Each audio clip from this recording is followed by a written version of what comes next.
L'accès au royaume est une continuelle progression. Le royaume est tellement plus grand que la conversion.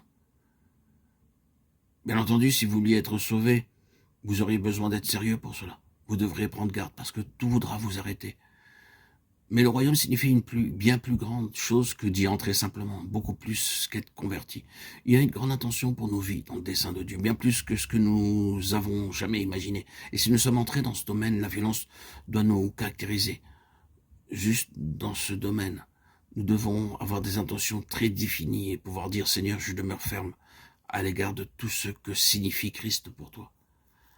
Je suis ferme dans ce domaine et je ne vais pas laisser la suspicion, ni les critiques, ni qui que ce soit entraver ma marche dans cette voie et causer des préjudices. Je ne vais le permettre d'aucun système conçu par les hommes. Je vais en avant avec toi concernant tout dans ton dessein. Je vais user de violence contre tout ce qui entrave cette marche. Cela nécessite la violence et nous devons user de beaucoup de violence pour obtenir tout ce que le Seigneur désire pour nous. Oh, combien de vies sont facilement déployées, dévoyées, simplement parce qu'elles ne sont pas assez déterminées.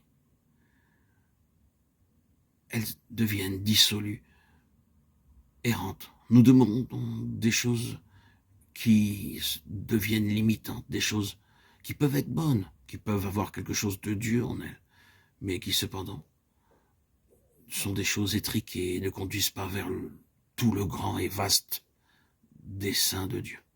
La seule manière pour nous de marcher comme désire le Seigneur, non seulement dans ce que nous avons vu, mais concernant tout son dessein, c'est d'être déterminés, d'être des hommes qui usent de violence, des hommes qui disent, par la grâce de Dieu, rien ni personne, même si la chose peut paraître bonne, ne va obstruer ma voie. Je vais de l'avant avec Dieu.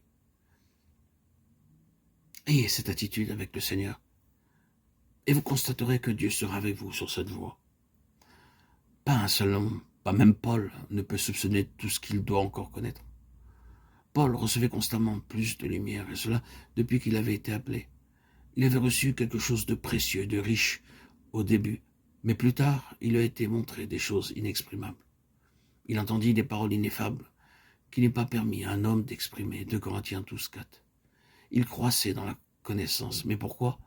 Parce que c'est un homme qui usait de violence. Dieu nous rencontre lorsque nous avons de telles dispositions. Avec celui qui est pur, tu te montres pur. Avec le pervers, tu agis selon sa perversité. Psaume 18:27.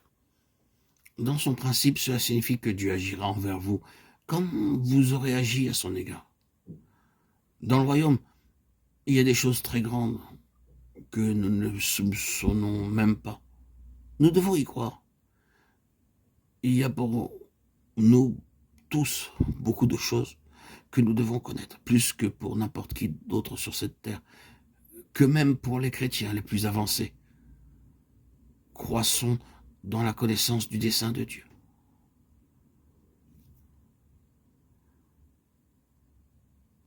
Paul savait cela. Dans sa lettre aux Philippiens, il le rend explicite, même à la fin de sa vie. Il doit encore le saisir. Il réclame encore la connaissance, afin de connaître Christ. Philippiens 3:10. Il y a encore beaucoup plus à connaître. Et est-ce que vous croyez cela?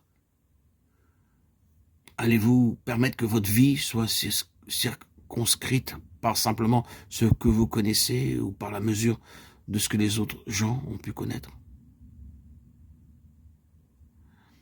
Il ne doit pas en être ainsi.